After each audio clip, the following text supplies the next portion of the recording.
Myself, A. Usharani, Assistant Professor of EC Department, going a lecture on interrupt, which is the topic under IO organization, that is input output organization, topic under the computer architecture and organization.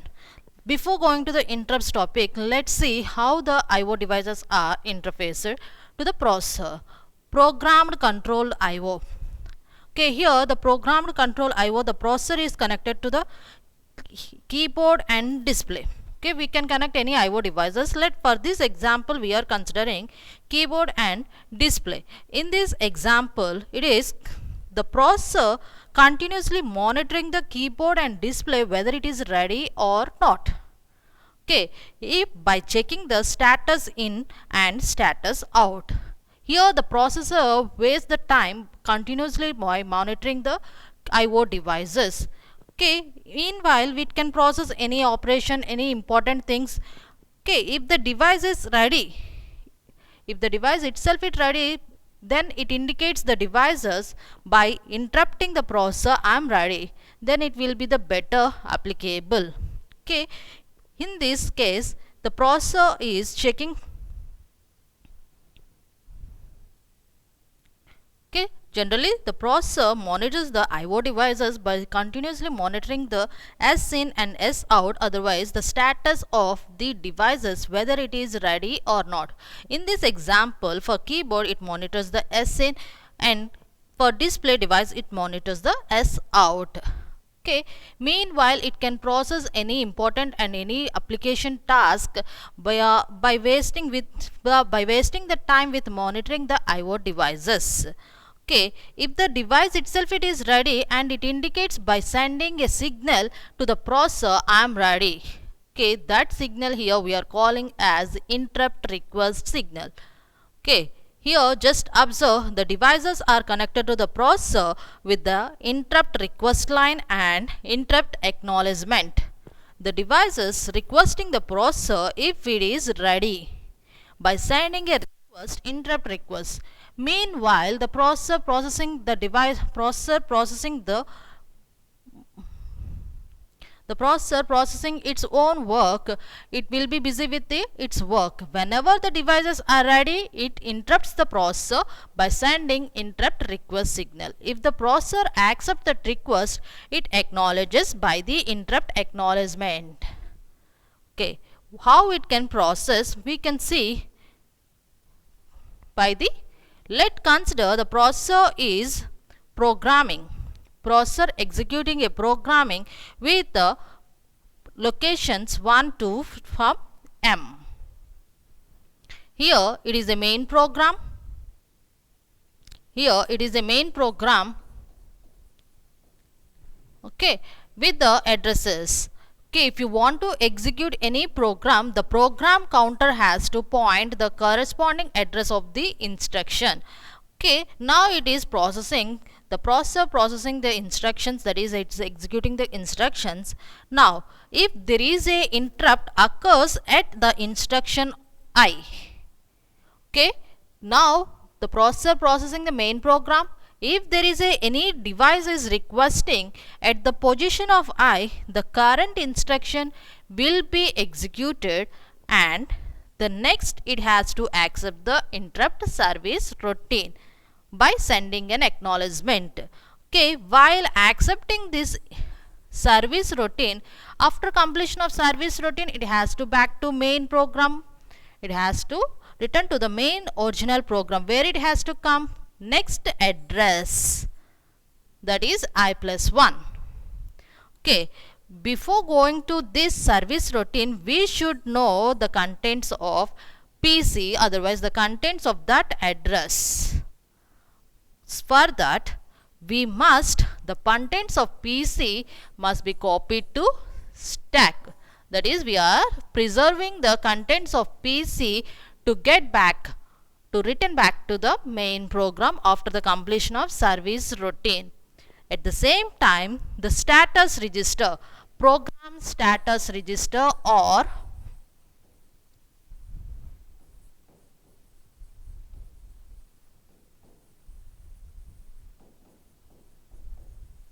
we can simply say PSW or flag register.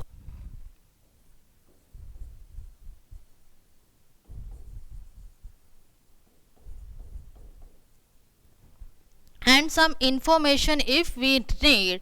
Okay, all those information has to store in some memory. Okay, generally we preserve the data in terms of stack memory. Okay, before starting the service routine, we have to preserve the data of program counter. Why? It has to return back after completion of service routine. At the same time, flag registers or program status register. Okay, the next thing, the service routine will be executed. The service routine will be executed. After that, at the end of service routine, there is a instruction written. With that instruction, it will retrieve the program counter and program status word. Everything, whatever was preserved the data before starting the service routine will be get back. And the program counter will be pointed now the next address of the main program. From that it can service. That is the process of interrupting. Okay, that is while executing the main program, if there is an interrupt occurs, the corresponding the program counter, always the program counter points the address of the next instruction to be fetched. So it will point while executing the instruction I, it will point the address of the next instruction, that is I plus 1. And the flag register, the contents of PC and flag register both has to preserve while we get back to the return. Both has to preserve in stack as to get back to the main program after completion of service routine. Okay, and at the end of service routine we must use return instruction to get back to the main program. This is the main summary of interrupt. Now how we can handle interrupt? Okay, while accepting any interrupt, we must save the program counter, at the same time program status word register and some important information. Okay, to preserve it is automatically done by the program instructions, but it will take some time. That time we are calling as interrupt latency.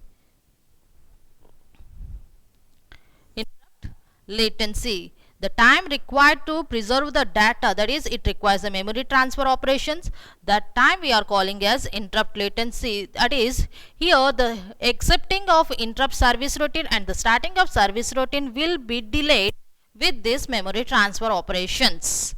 For that, to reduce this time, here we are preserving only the program counter and flag register.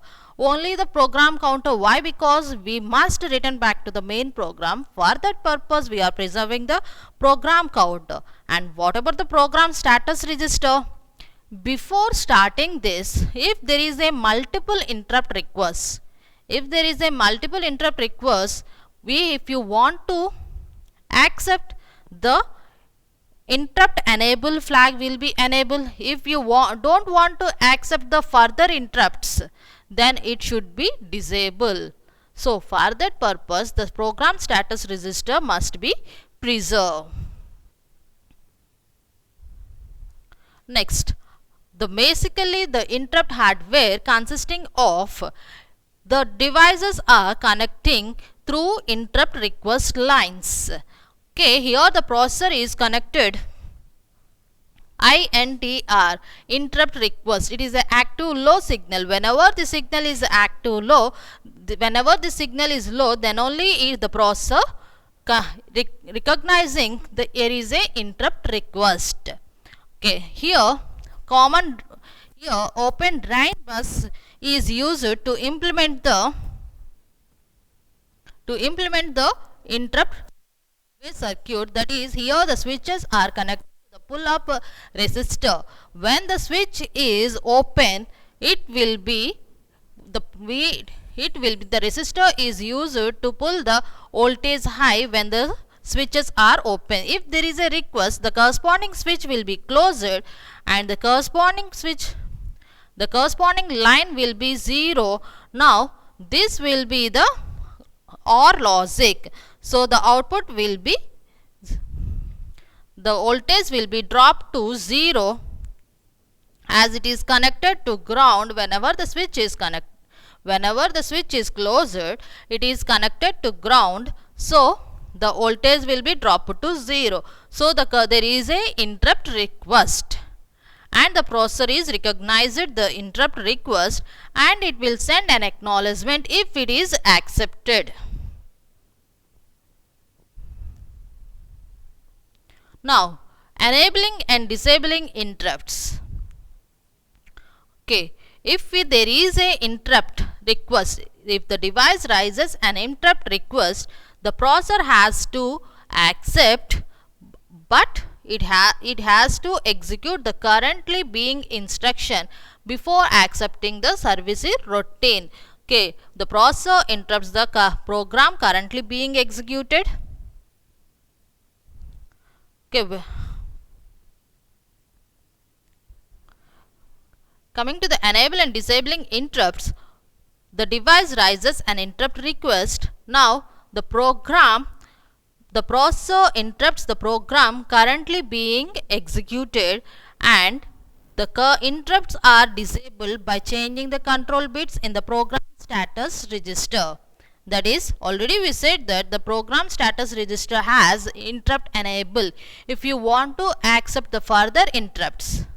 Now we are accepting one interrupt. So if you don't want to accept further interrupts, we have to disable that interrupt enable.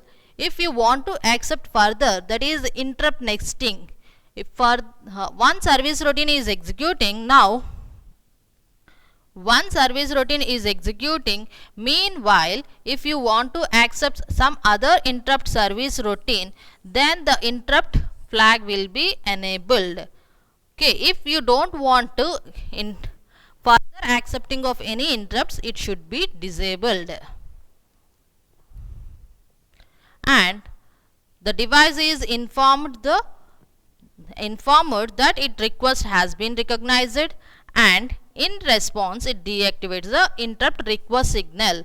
The corresponding interrupt request signal will be deactivated. Why? Because if further we are not accepting any request.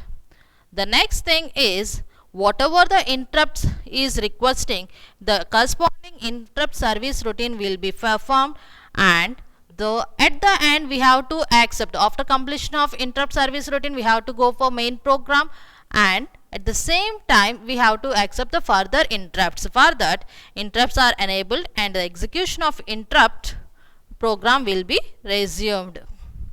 Next, handling multiple devices. If the processor connecting to the multiple devices, at that time if the multiple devices are requested, how the processor handles the multiple devices. Now there is a different ways to handle the multiple devices. One thing is polling, and the second one is vectored interrupt, and third interrupt priority and daisy chain. By the combination of interrupt priority and daisy chain, that is the arrangement of priority groups. Coming to the polling, the name itself it is, we are checking the each device whether it requests or not, whether it is requesting or not. First, see, the processor is connected to the devices with the single interrupt request line. Okay, all the devices are connected through the single interrupt request line. Now if any device is requesting, the corresponding IRQ bit will be 1. The corresponding IRQ bit will be 1. Let the device 2 is requesting. Okay, it recognizes there is a request, but which device is requesting? It will be identified by checking the IRQ bit by the processor. Okay, here there is a delay of time. It has to check each and every device whether the corresponding IRQ bit of status register is 1 or not. Okay, the polling system is advantageable and it is a easy system, but the disadvantage is it is a delay. To avoid that, we go for the next technique, that is vectored interrupt. In vectored interrupt, we are connecting the devices with the same manner as in polling system with the single interrupt request line, but each device has unique ID. Okay, whenever the device is requesting to the processor by sending an interrupt request,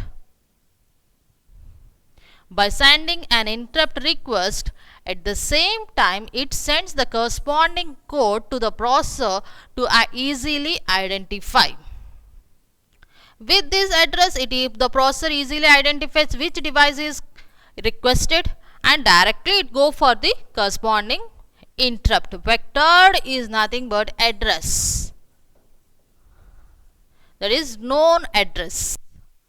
Okay, compared to the polling system, this system is advantageable. The next thing is priority. If the multiple devices are connected and the multiple devices are requested at the same time, but the processor can access only one device at a time, which system has to access? This is depending on the priority. And here the devices are individually connected with the individual interrupt request line, at the same time individually interrupt acknowledgement line. But the processor has priority arbitration circuit.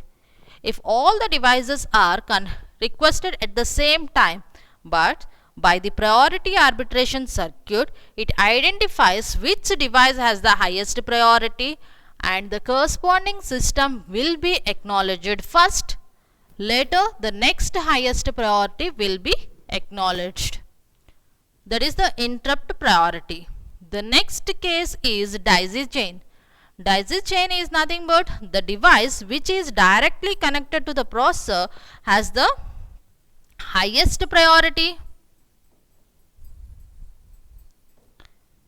Okay, as it is directly connected to the device. And now here all the devices are connected in serial manner. Okay, at a time it can request, all the devices are connected to the single interrupt request line and single acknowledgement, and the devices are connected in serial. Now see, the devices are, for example, the device 2 is requesting. For example, the device 2 is requesting through the INTR. Now, the processor accepts acknowledgement and it provides INTA, but the device 1 has the highest priority, so the acknowledgement will be sent to the device 1. But it doesn't require. So, the acknowledgement, the service is transferred to device 2, as the device 2 has the second highest priority.